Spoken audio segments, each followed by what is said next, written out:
Michael Collins. I got talking to the mic. I tend to wander, so I'm going to have to stand in front of the mic. Remind me when I'm doing this. I brought my robot. I'll explain him here in a second. But yeah, I'm here today to talk about how hacking is dead, which is a terrible intro to a hacking conference. But I promise there's light at the end of the tunnel, and we'll kind of talk through that. So. Thanks to everybody at BSides for putting on a really awesome conference, seeing this thing grow. I think first year I came, it was, 60 some odd people. I heard it's 300 this year, and that there was approximately like an 80-person wait list to be able to get into this thing. So I primarily to see the keynote talk, apparently. I don't know. Thanks Adrian Crenshaw for doing all the video for this. It's a really nice, my talk that I did at DerbyCon 2 years ago is actually taped, and it's a really nice way. It's taped. Sorry, it's recorded. It's a really nice way to be able to kind of send people a link and show kind of your speaking skills, kind of stuff you worked on and things like that. So it's a nice bonus to have him here. Big thanks to Chris Sanders for putting on an awesome training yesterday. He wrote Practical Packet Analysis, which is basically the Bible on this stuff. So it's really cool to have him come into a conference like this and do some training. Thanks for letting me talk at 10 o'clock in the morning instead of 8. I'm a little spunkier after I get some coffee in me. So, and I will warn you, I get a little chatty sometimes. So I've been told this time that Ben will actually come tackle me to get me off stage if I talk too long. So, speaking of, it's 10:07. Okay. And then you may notice I just wanted to bring this up. I'm kind of in the middle of an awkward breakup. I've traditionally had a Mac. I recently decided to get this really nice Alienware laptop because I could do some gaming on it. Super powerful. It's way more powerful than my Mac. And as you can see, I have my Mac with me, so I'm not really sure what I'm going to do. I may go and get a Mac actually again. So I know.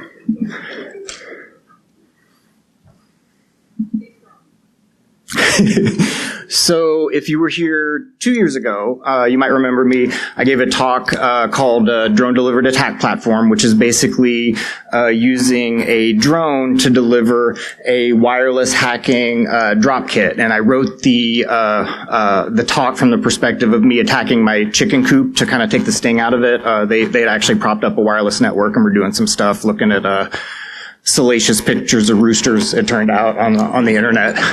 But I bring that up because one of the things I want to talk about is I've continued to kind of evolve my kit. So I've managed to turn it into robot form, which is completely useless. It's actually better for the drone because he can like fly over fences. At least this guy's really slow. But what's cool is because I've coupled the kind of the architecture of the driving with the architecture of the hacking.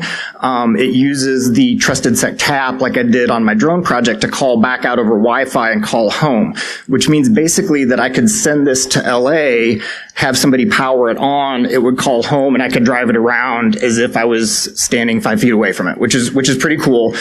So now, and the reason I brought that up is because in my original talk, I had decoupled the hacking kit from kind of the drive mechanism of the drone.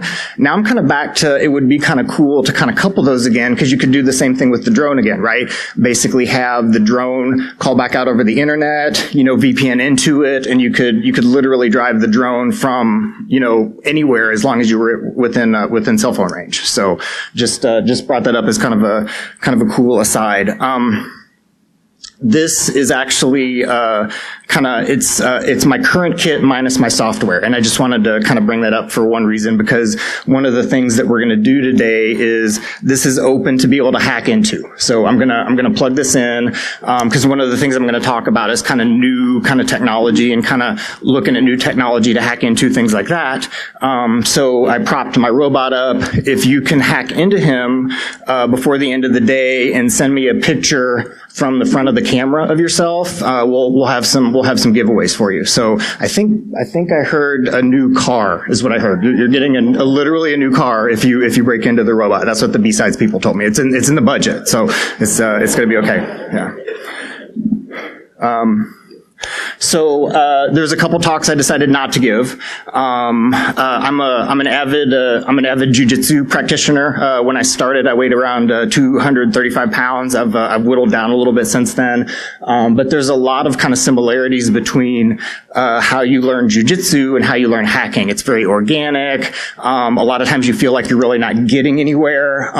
It's good to kind of pick skills and kind of focus on them. So that was going to be one of my talks. That one's on the cutting room floor. I'm not giving that one today, obviously, but I wanted to bring that up. Your phone is listening to you. When I first saw this, this is one of those things where like your sister-in-law sends you something and she's like, no, Mike, really, Facebook Messenger is listening to you. They listen to all your stuff. And I'm thinking, no, there's really no way. And then, over time, there's been some really weird things that have happened. I think everybody here at this point has probably had something happen where you're sitting around at dinner, you're talking about some really obtuse subject that you would never Google, you probably never have Googled, and next thing you know, it's in the news feed on your phone.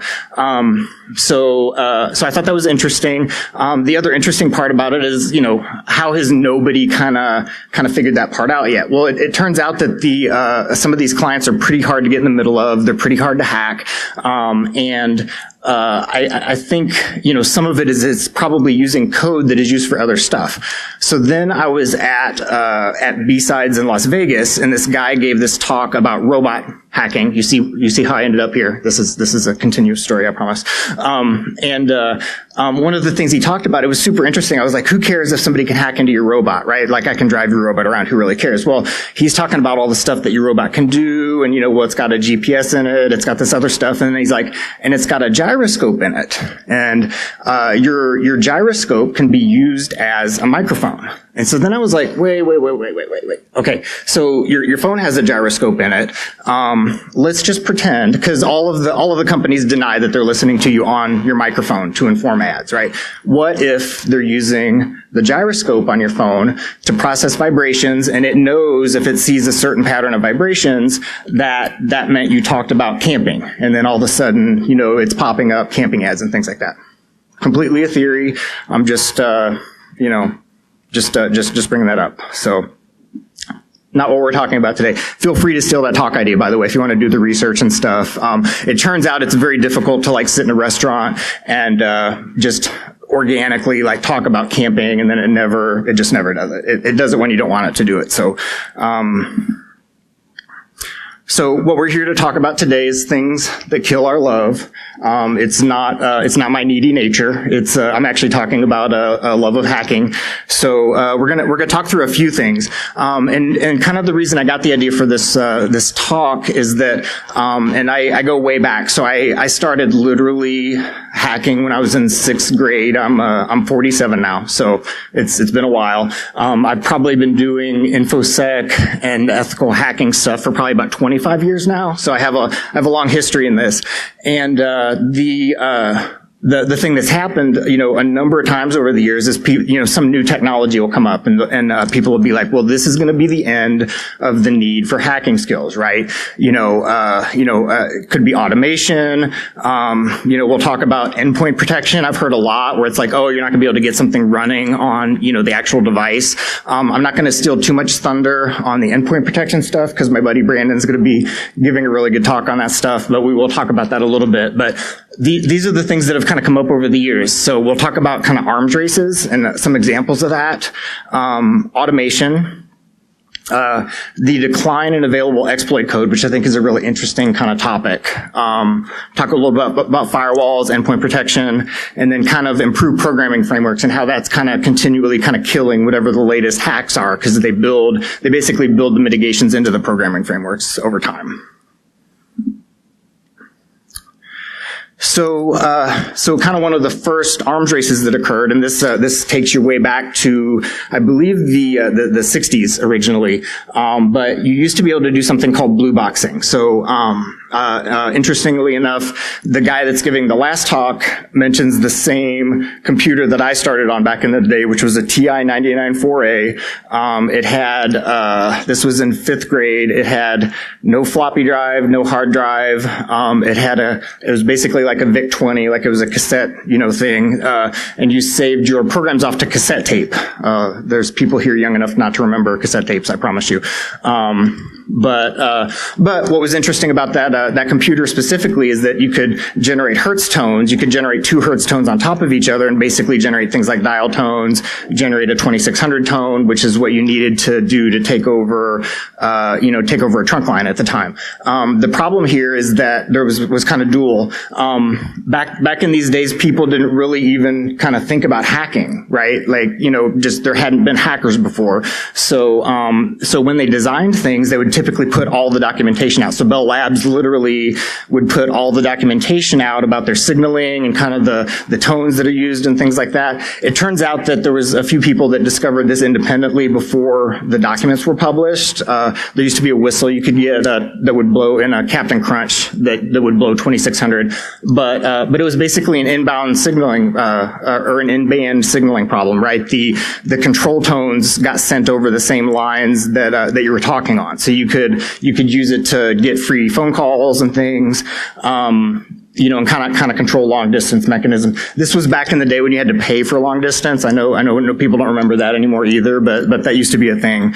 So, but what ended up happening is the phone company had to respond to this, and this is going to be the pattern that we see continually here, right? So somebody comes up with a hack, they kind of automate it so that other people can use it. In this instance, people were basically building kits for other people to be able to do this. This is an example of kind of one of the early kits over here.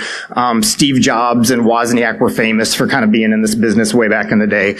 And then the hack gets widespread, and then companies have to kind of respond to it. So then there's this arms race that I'm talking about, right? There's this development of the stuff that's you're using to hack, and then they start developing countermeasures, and then you start getting this race that goes on, right? So what happened is they basically had to develop mechanisms to mitigate this and not publish how that was going on, which was very unusual at the time because Bell Labs basically published everything that they came out with. So they had to do this in secret. And they actually modified the central offices to be able to detect that tone. So people started getting in trouble. When I say trouble, I don't know if anyone actually got arrested for any of this stuff for a while, because at first there was really functionally no laws against hacking, right? So, but then eventually this died off when they did digital switching systems, and all the signaling was kind of taken out of band at that point. So for this example, this was an arms race that eventually gets lost, right? You can't blue box anymore. It's just not going to work. So, another kind of arms race that came up was war dialing. I'm gonna try and show a demo here. Let's really keep our fingers crossed that this works. But this is kind of back at the start of my career. I never really did too much blue boxing, but I did a whole bunch of war dialing. The war dialing term came from the movie. Basically, the only thing that's true in the movie about hacking is that people did war dial. All the other stuff doesn't work. Ali Sheedy is actually not going to show up at your house and come watch you hack and think you're cool. So I was completely misled. I got into this business for all the wrong reasons. Basically what you would do, and this is in the days of landlines. I know this is way back now. Nobody. Does anybody have a landline seriously at their house anymore? No one. Oh my gosh. Okay. Holy cow. Okay. So, you had to be home to answer the phone. There was no caller ID. You had to literally pick the phone up and not know who was on the other end. It was crazy. It was crazy times, But what you could do is your computer, you could literally sit it up I'm talking out of school here. I was under 18 at the time, but you would literally in the morning, you'd set your computer up to dial just a bunch of numbers in your exchange during the day. It would find, you'd come home, find maybe, 20 to 30 modems that you could then go follow up on. They might be bulletin board systems. They might be fax machines. They might be legitimate kind of computer systems. The other thing that was kind of happening at that time is, again, people didn't really think about computer hacking as a thing, and even until this movie came out. And then, people kind of understood that there was, some stuff going on, but most people didn't change the defaults for the computer systems that they were setting up. So if you dialed up to some sort of system and you did some research on it and looked up what the default username and password was, typically that would get you in. So, hacking was kind of easy mode back in those days, right? You're literally just kind of dialing around looking for stuff, that's kind of how that worked. What ended up happening again is the phone company implemented digital switching stuff. They started having to monitor for things, right? So then what you would do is you had to, instead of having like a fixed dial rate, you had to kind of modify your timing, which we're going to see with the port scanning thing, kind of the arms race there, very similar kind of thing goes on. And so they got much better at kind of detecting this stuff. They also had to pass some laws because again, there wasn't really any kind of laws against this stuff at the time. So that, it was basically, illegal to try and dial a device that you weren't, had no intent to kind of, communicate with. So, one of the popular, war dialers at the time was called Tone Loc. If you go out and Google Tone Loc, you come up with this guy who's the greatest rapper in the world, apparently. But actually, he was that is the guy that they kind of named the program after. It's called Tone Locator, right? So we're gonna see.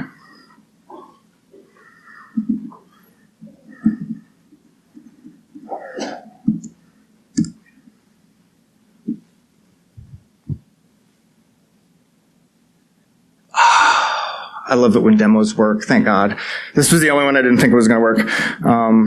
So come back with me in the Wayback Machine for a minute. I need you to imagine a couple things. I need you to imagine me with a full head of hair. It was somewhat a mulletish kind of haircut, if I could describe it that way. I'm probably getting ready for high school or my late middle school. I'm probably playing Def Leppard on cassette tape. And if you don't know who Def Leppard is, it's the greatest seven-armed band on the planet. So, sorry, that was terrible. And this is gonna be on video too. God. So the way this one works.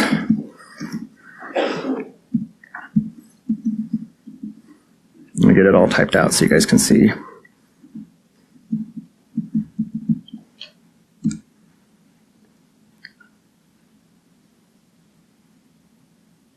Oh, it's gonna work. That's so beautiful. So, this is kind of what it looked like, right? This is exactly the code that I was running back in high school when I was doing my war dialing. It's running in a DOS emulator, thanks to emulators. So, actually, when I first looked up the image, I'm like, I bet I can run this in an emulator. That'd be really cool. And like 5 people here are gonna think this is really cool, but I thought it was cool.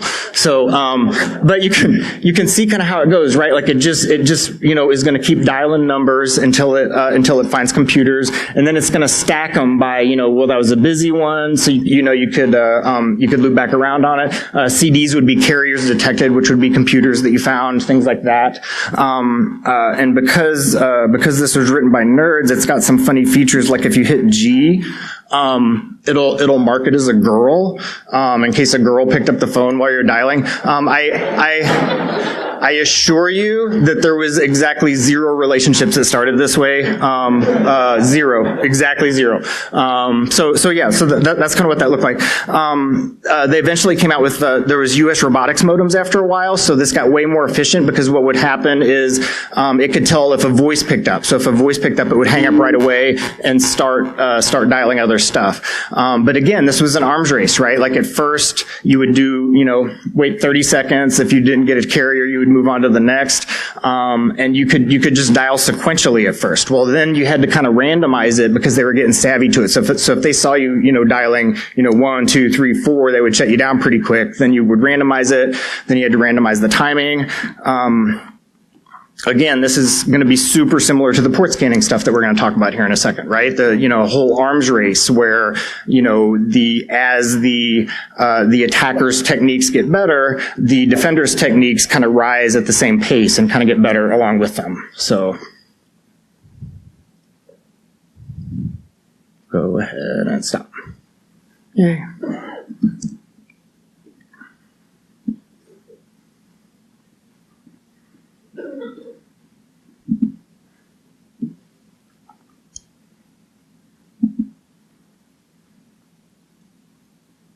Does that look okay? Yay, okay.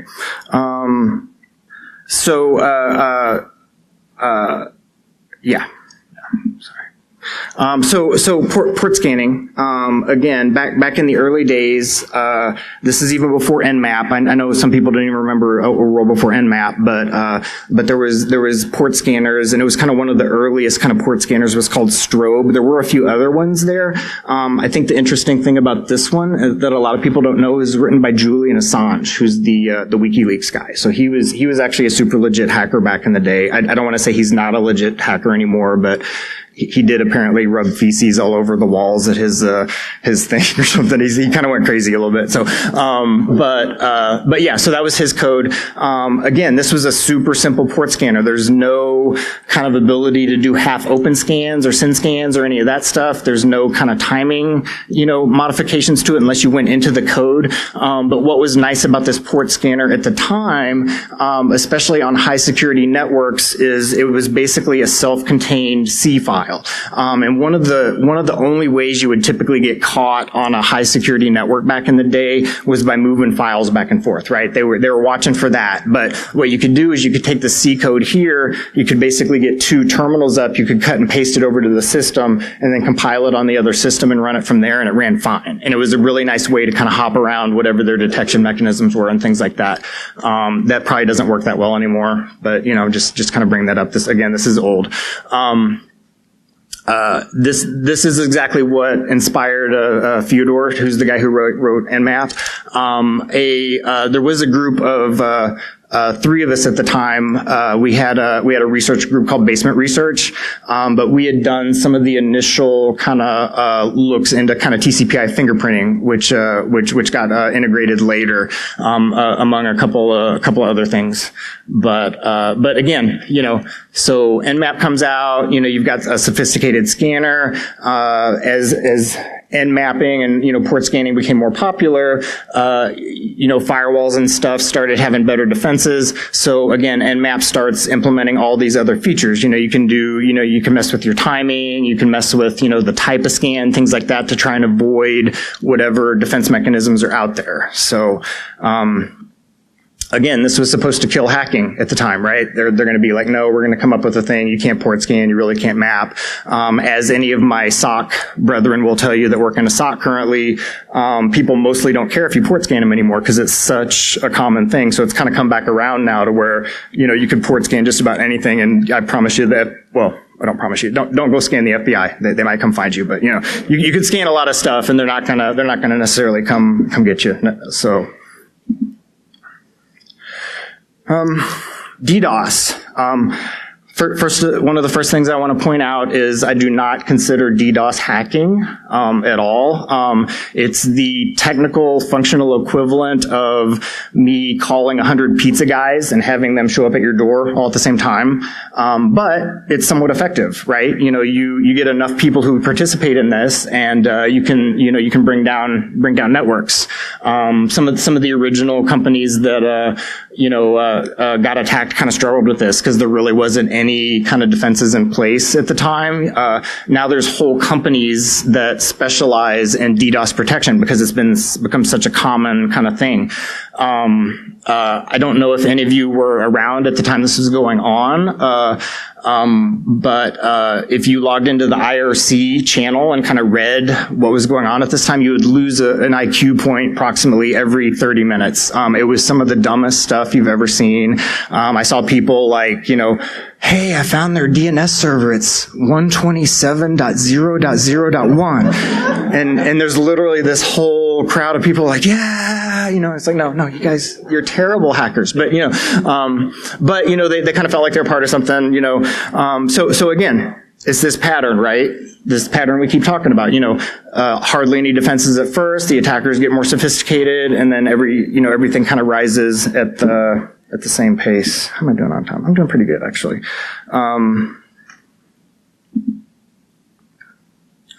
So automation is one of the big ones I want to talk about. One of the big things where I continually heard kind of about the death of hacking. So at this time, I was probably working a lot of professional services stuff. So I used to work for a couple of big accounting firms for like a lot of my early career. And I would basically go around and hack into probably every big company that you could think of, that had been hired by these accounting firms to kind of come do pen testing and stuff.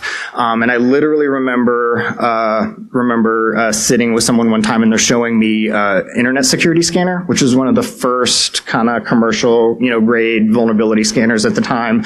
And he's like, look, Mike, it's hacking. And I'm like, is it? It's kind of hacking. I mean, it's, so the thing, one of the things I want to talk about is don't ever confuse automation with kind of the end of what you're doing.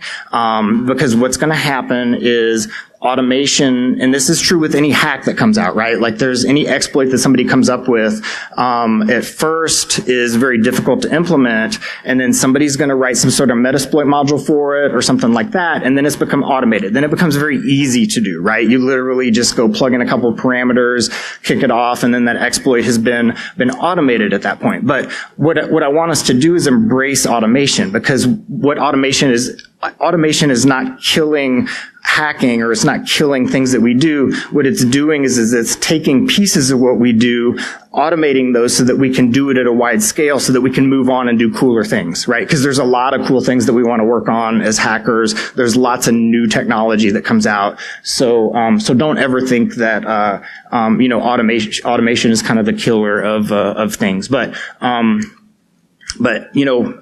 the war dialer was kind of an early example of automation. You could even kind of look at that then and be like, okay, this is kind of automating functions.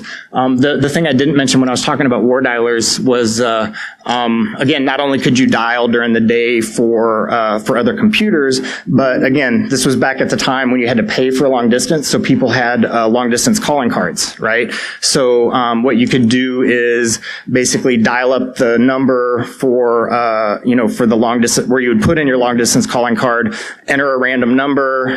If it got a carrier on the other end, it would know you got a legit kind of long distance calling card number. And they barely had any monitoring for this stuff back in the day. So if you allegedly did something like that during the day, you would come home and maybe have 20 or 30 other people's long distance calling card numbers that you could use to make long distance calls. But again, same type of thing. The phone companies eventually kind of got wise to that and kind of shut that down.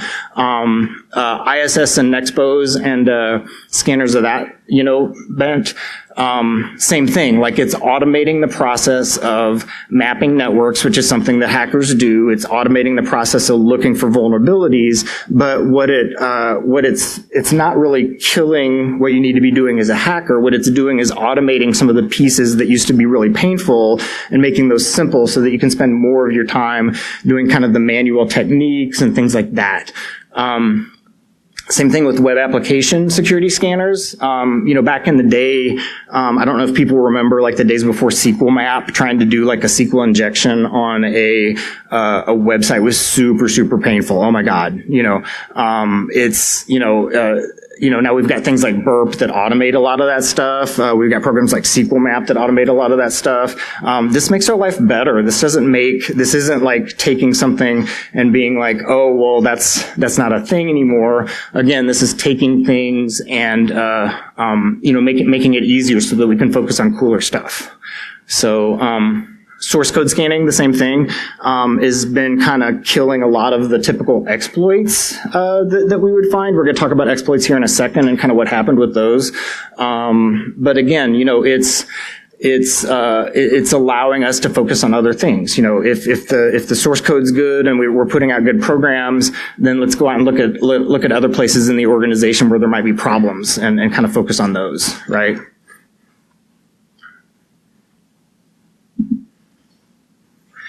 This one really hurts my heart. You're gonna have to give me a minute here. So I don't remember if people remember way back in the day. I'm gonna say like in the 90s especially.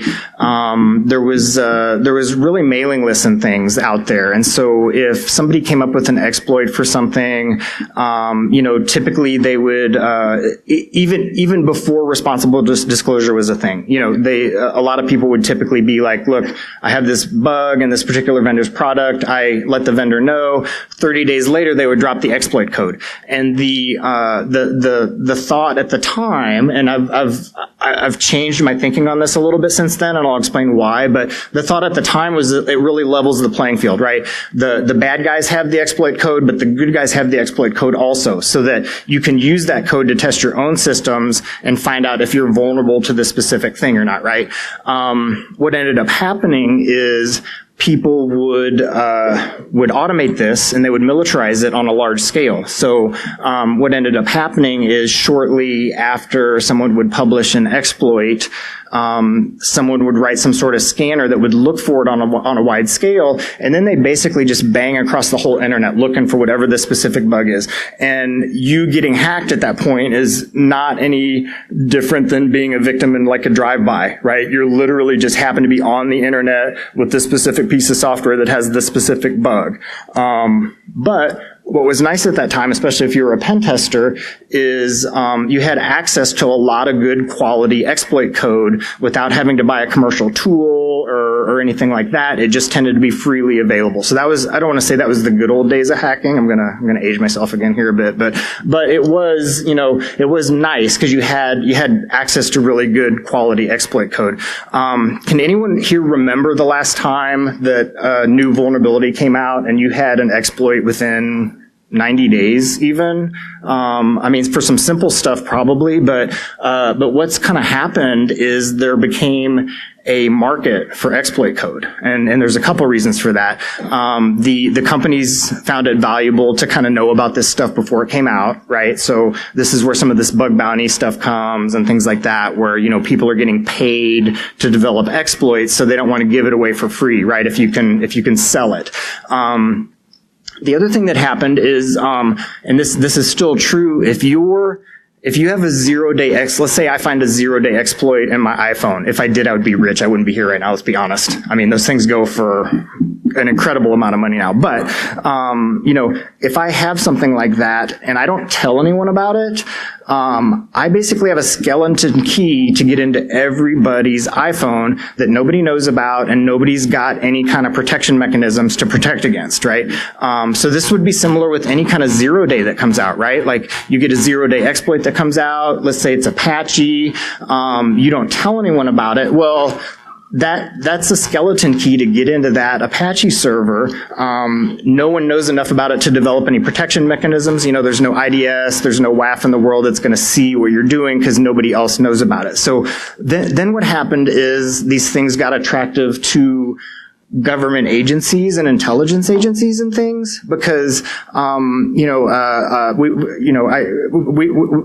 the NSA has huge groups of people. I think it's called tailored access operations, I think is what they call it. But, people that literally their job is to go break into other computers, from an intelligence standpoint and try and get access to things. So they find things like that super valuable. So what's kind of happened is we've gotten into this age now where when exploits come out, they may most likely be being developed by some sort of government agency. Not only us, the U.S. has huge capabilities here, but, China has incredible capabilities in this area. Russia's got really incredible capabilities in this area. And they have just huge teams of people that are super smart, that could get paid a lot. They have, kind of unlimited research budgets to go do this stuff. So a lot of 0 days now kind of sit with people that you probably wouldn't want to have them, unless you're a terrorist or something. I don't think you're probably a target. I don't think they really care about my, my pug pictures or anything like that, probably. But, it's kind of where things have gone is, there's just not this kind of, availability of exploit code anymore.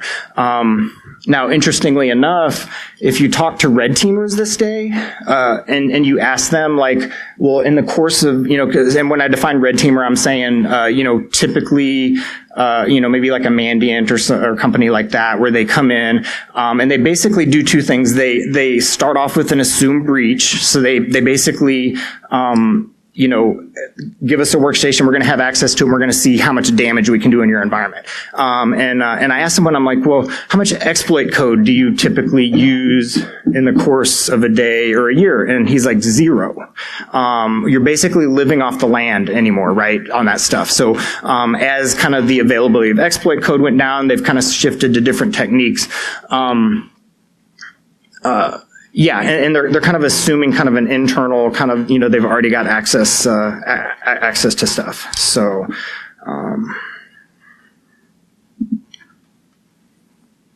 firewalls were another technology that came out.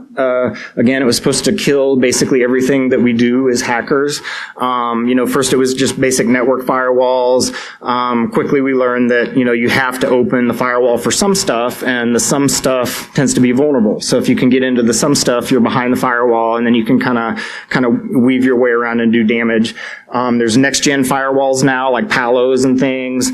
And then there's web application firewalls that shut down a lot of, some of, especially SQL injection and things like that. The thing we'll talk about here in a minute is, you have to do your testing sometimes assuming that controls will fail. There's all the times where, you have a web application firewall and you think it's doing what it should be doing, and somebody comes out with some sort of, bypass or something, or maybe the WAF is down, something like that. I really want to kind of encourage people to start thinking about things from kind of a deconstructed perspective. Don't assume that if you're hacking something and you didn't get in that day, that should be the end of kind of your exploits, because what you should really be thinking of is here's kind of my application, here's all the layers of stuff that protect it, and maybe I want to go pick on the web application firewall specifically for a while, right? Because again, controls will fail, and some, especially like network pen testing anymore, has become very situational, right? Like if there happens to be an exploit out that day that works on a particular system that you find, and you catch them between when the exploit came out and when they put the patch down, you're going to have a successful, engagement there.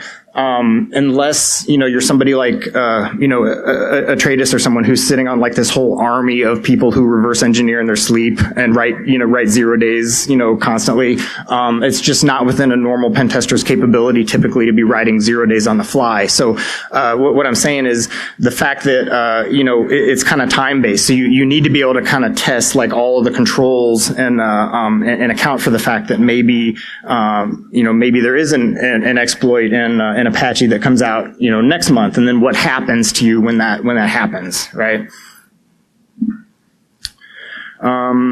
And endpoint protection. This one kind of cracked me up for a while. I'm gonna let Brandon talk about this one a lot. This is again where I heard a lot that this is gonna be the death of hacking, right? We've got stuff on our endpoint now. You can't land malware on there that's gonna work anymore. Whitelisting was a big thing, where basically you have a list of allowed programs, and because of that, your malware is just absolutely not gonna run on the endpoint. We all know, especially people that work in security operations centers, that typically nowadays, people don't come hack through the front door, right? The days of, people having really weak perimeter defenses are kind of gone for the most part. There are some examples, but, typically, it lands on your workstation somewhere. You've got some button clicker in your organization. You send them an email. I actually decided that security education in this front is completely useless. I've seen it's true. It has to be technical controls. I don't care how many times you send people fake spam messages, or you can do talks, you can do all this other stuff. My experience has been that no matter how much education you do with your users, the numbers stay roughly the same. You can make them a little more savvy, and I've seen some cool stuff where it'll alert on things in your in Outlook to kind of help you make some better decisions. But you're never going to get that number down to zero, and you have to get that number down to zero because it just takes one person, right? You just need one person to click on a link, and all of a sudden somebody's landed on your internal network, and they're running all over the place. Any of my big SOC operations will tell you that this is still a constant battle, right? No matter how good and we're talking about really, really big companies that have all the money in the world to spend on protection capabilities, and it still ends up landing on the workstation, and you've got problems. So, similar to a bank, and this is what I tell people all the time, you can't have perfect security ever, right? You can have pretty good security that's going to keep out most people, and then what you need is really good monitoring capabilities to kind of detect when things go wrong. So that would be the bank alarm that goes off, and hopefully what happens is the police show up in time to catch the robber, which is what we want out of our security operations, right? So, man, I'm going to hit this right on time. On that front, just to talk a little bit, this was kind of the arms race again, right? So, originally it was really easy to kind of land malware on a workstation. As endpoint protection improved, there was kind of these things that came up to basically like obfuscate your malware code. I will tell you that, running Python through Veil is still like magic pretty much for the most part. It gets by a lot of stuff. But there's MSF Venom, there's Veil, and then Lopi. A lot of people know Lopi here. He's a local guy that's out in Denver now, one of my favorite people, but he wrote Great Scott, which is basically a tool to kind of help you get around whitelisting. It'll kind of buzz through stuff until it finds things that works and things like that. And then Metasploit actually just came out with a new evasion module. So, these things, again, it's an arms race, but this has been an imperfect science. No matter how good this stuff is that comes out, no matter how good kind of the obfuscation techniques are, people still find a way to make things work, and they do this in mass. It's pretty crazy. They have this all kind of militarized and make it work at scale. So a lot of these botnets and things that exist now exist because of this kind of deficiency and this ability to kind of detect things like this. Improve programming frameworks. So this is kind of the other thing that goes on is, as time goes on, programming frameworks are making it harder to be a bad developer, at least a bad developer from a security perspective. I've always been really surprised because you look at things from a hacker's perspective for so long, and then when you talk to developers, they have very different considerations, and I think that's one of the things we all need to think about sometimes, right, is they need to get things working, they need the users to be happy with the code, but a lot of times security is kind of a secondary consideration to what they have going on, right? So traditionally, it was not uncommon for me to like to test a web application and find a cross-site scripting, and then go talk to the developer, and they had never heard of cross-site scripting, so they don't, a lot of times they just don't think, like a hacker does. But what's happened is, languages have improved. Python is a super popular kind of, scripting type language now. But, it kills a lot of stuff like, buffer overflows and things like that used to work on something like a C language or something like that. And then, programming frameworks have gotten a lot smarter, and kind of force you down the right path, right? So it's becoming much harder if you implement, programming frameworks properly, to do the wrong thing in your code. So again, this is improved things. Yeah. So why can't you kill hacking?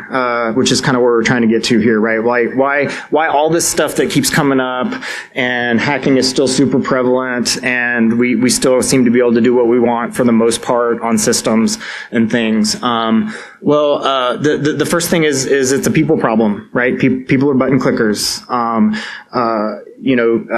Again, talking about the phishing thing, you cannot do enough education to where you're going to have someone that doesn't get some email and they're going to click on it and their workstation is going to be owned. So social engineering just in general tends to be a really big problem. I would say over the course of my career, probably I've broken into about half as many systems through social engineering as I have through technical means. And I think that lines up with a lot of other people who have worked in this space. I know Kevin Mitnick was real famous for kind of being a really good social engineer, but, I look like I'm a nice guy, I stroll up, I kind of chit chat with the person guarding the lobby. And next thing you know, I'm kind of in the building, plugged in a conference room, and the defenses look much different from that perspective than they do when you're trying to hit them from the internet.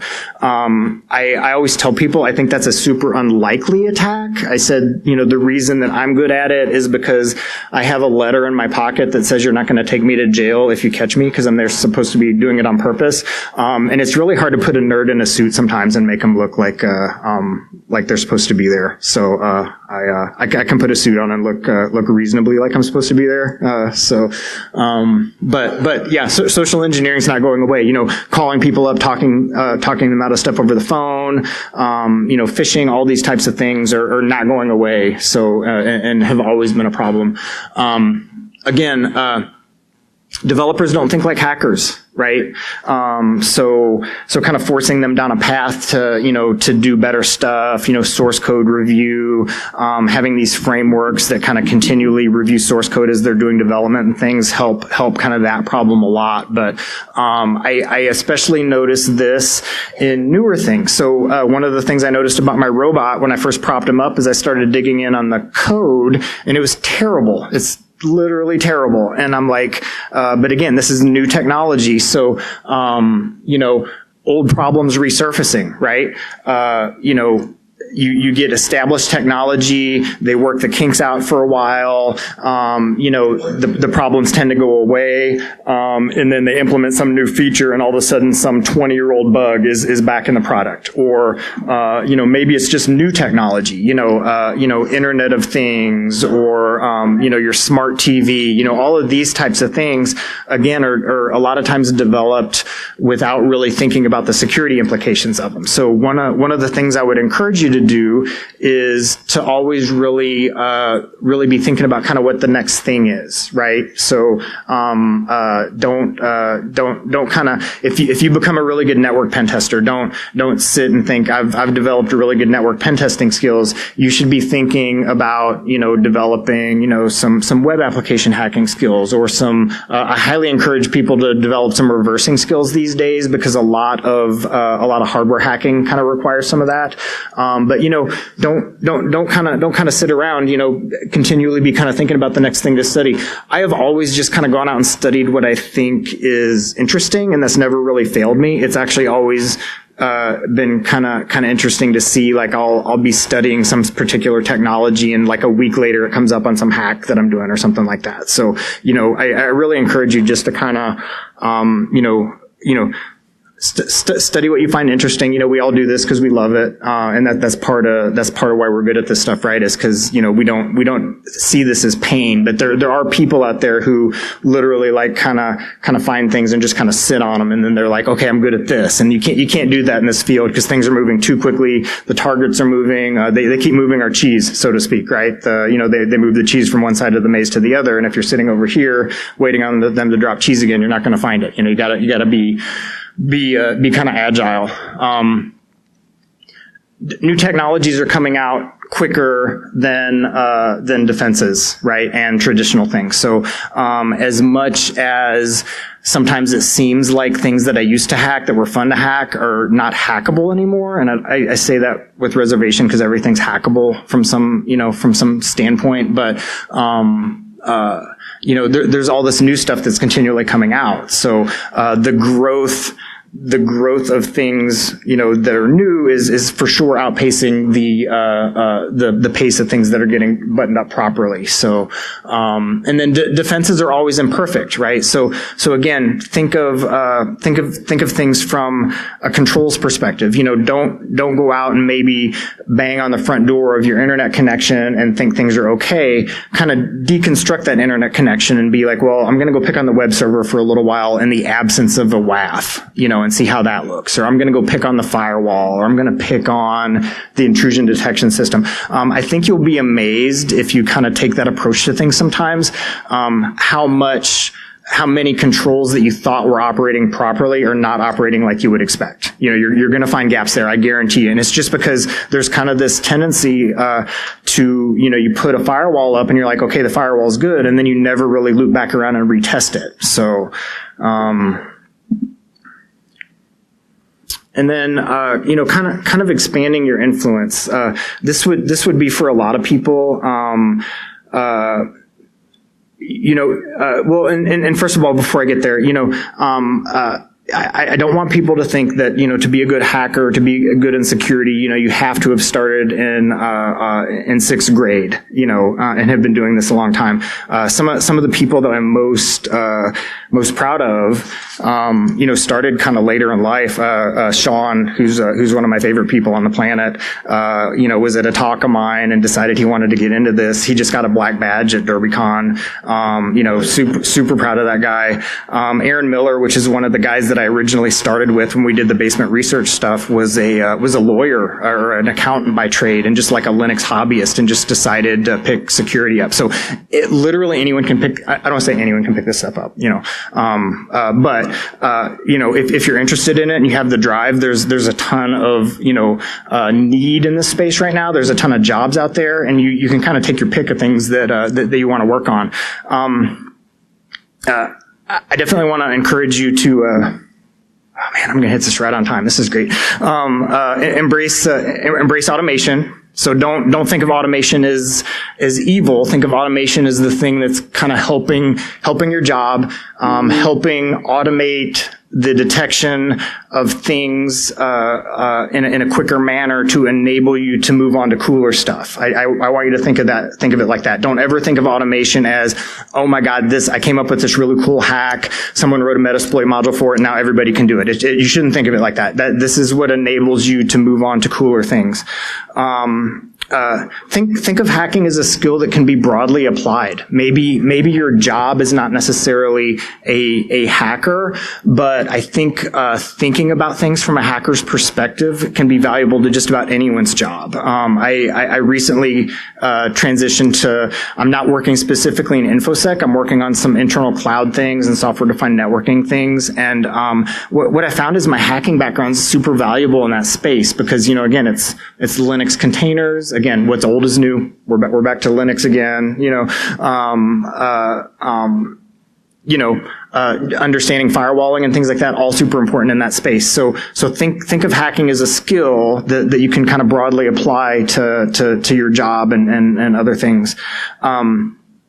Attack emulation is kind of something cool that's kind of been coming up lately, but a lot of people, as they're developing these controls frameworks, especially like MITRE ATT&CK and things like that, having the ability to automate attacks and be able to do them at scale and repetitively. So that you can go test individual controls and things is super valuable. So again, kind of having an attacker mindset in that space is really valuable, because you can basically take things that you do on a day-to-day basis, use them in an applied framework, and then use that to kind of broadly test lots of things. It really kind of gives you the ability, instead of like, I'm going to go look at this today, you can, hit it all over the place and kind of apply that on a lot of things.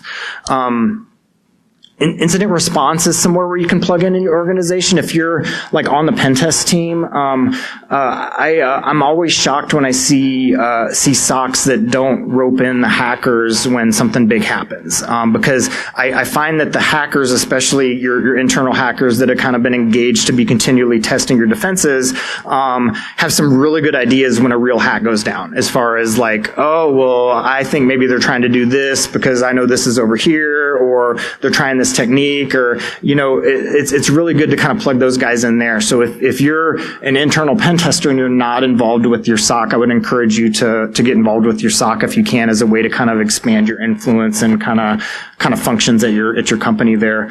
Vulnerability validation is a really interesting one too. I'm getting Aaron's going to come tackle me here in 1 minute. So yeah, but he's got a long way to run. So yeah, I have, vulnerability validation is part of, vulnerability management is a good one to plug into, kind of doing proof of concept things on vulnerabilities to show if they work or not.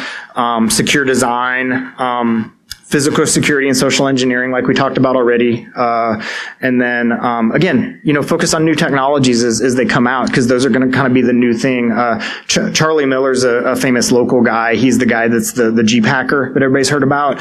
He was famous for he was originally like famous for breaking into Macs. And he would go out to this pwn-to-own competition every year, and him and his buddy would run over the Macs. And then he was the iPhone hacker, so he's been really good about doing what I'm talking about, which is, don't sit in one spot. He kind of figured out what the next thing was. And so now he's kind of the famous car hacker guy. So yeah, just kind of move on to things, move on to new technologies and kind of study what you're passionate about. So, and that is the end, according to the sign right at the back. Thank you, everyone.